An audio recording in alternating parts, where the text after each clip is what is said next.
នេះ promotion free ពេញកលេចេញពី KK Loop Express 598បងប្អូនណា promotion free ពេញកលេមកដល់ទៀតហើយ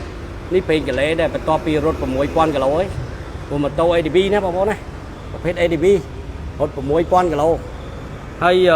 ដូរលើកទី4ទី5ហើយអញ្ចឹង ADB នេះដូរនៅ KK Loop Express 598ជាលើកទី5ហើយក៏ប៉ុន្តែឥឡូវឱកាស free ពេញកលេមកដល់ហើយបងប្អូនអញ្ចឹងខ្ញុំឲ្យបងប្អូនមើលគុណភាពប្រេងហើយបហោដាក់ហ្នឹងមកបហោមើលចង់ដឹងថាប្រេងរត់ 3000 គីឡូប៉ុន្មាន1000 គីឡូអូប៉ុន្មាន1000 គីឡូ3ជាង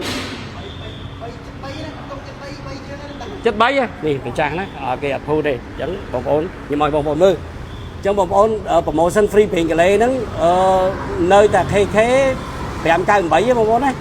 ខ្ញុំកាន់តែមួយសាខានេះបងប្អូនណាប្រេងបន្ទាប់ពីរត់ 3000 គីឡូជាង 3000 គីឡូជាងហ្នឹងបងប្អូននេះខ្ញុំឲ្យបងប្អូនមើលនេះដោយសារវាអញ្ចឹងទេអញ្ចឹងបងប្អូនមើលទៅ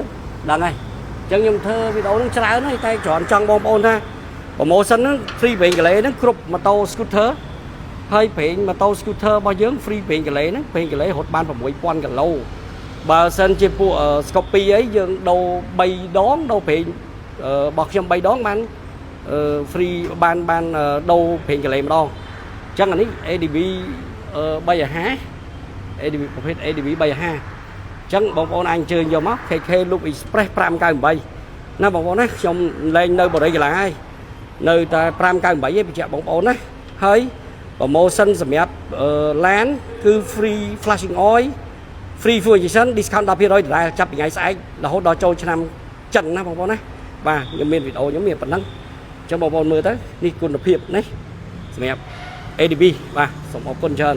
អញ្ចឹងមិនថា Scorpio រត់ 2000 គីឡូប៉ុន្តែបើពួក ADB 350ហ្នឹងខ្ញុំឲ្យដល់ 3000 គីឡូអញ្ចឹងគាត់រត់ដូរ 4-5 ដងអេមណាបងប្អូនណាបាទសូមអរគុណបងប្អូនអាចដាក់តា KK Loop Express 598ទៅបងប្អូននឹងឃើញហើយ Google Map ណាបងប្អូនណាសាខាទី2តែឥឡូវខ្ញុំលក់សាខាទី1ហ្នឹងឲ្យខាងគេហើយអញ្ចឹងបងប្អូនណាអញ្ចឹងបងប្អូនអាចជួបខ្ញុំនៅប្រចាំការតែ598ទេបញ្ជាក់បងប្អូនប៉ុណ្ណឹងអញ្ចឹងបងប្អូនដែលជា fan ម៉ូតូក៏ដោយឡានក៏ដោយអញ្ជើញមកបដូរឱកាស full service នៅ KK Loop Express 598ខ្ញុំបញ្ជាក់បងប្អូនណា